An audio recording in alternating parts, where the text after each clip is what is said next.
Discharge Summary Note Workflow. If you cannot complete the discharge summary note on the date of discharge, you should still begin one and save it. From the Documentation tab, select Add Note. Double-click or click and drag the discharge summary note from templates, then select Preview. Notice the fields here that are automatically populated, most significantly the lab results for the last 24 hours and the discharge medications. At the top right corner, fill in the date and time of service and save the note.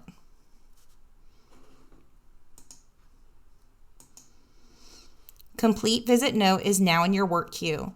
Later, when you want to complete it, you can click it, open Visit Note, and it takes you right where you left off.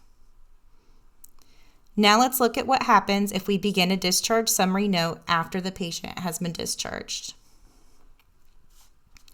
I'm in PCH and I see I have a deficiency.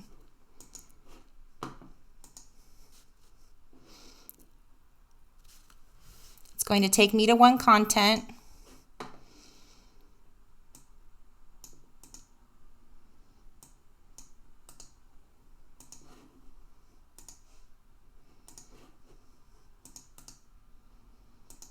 I'm going to copy and paste the visit ID to ensure I am on the right visit.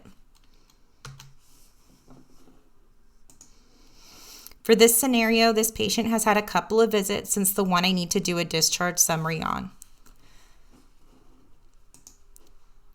I want to point out two things before we start our note. Looking at home medications, you can see that hydrocodone was entered on February 16th, while the discharge date for this visit is January 23rd. Under results, we see that the patient did have lab work done during this visit. Now let's start our discharge summary note.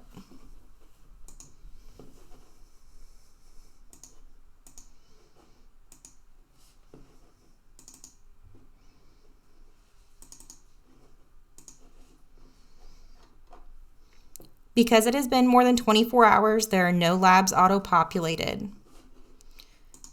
Your choices to include lab results after 48 hours from discharge is only to include them for the entire visit.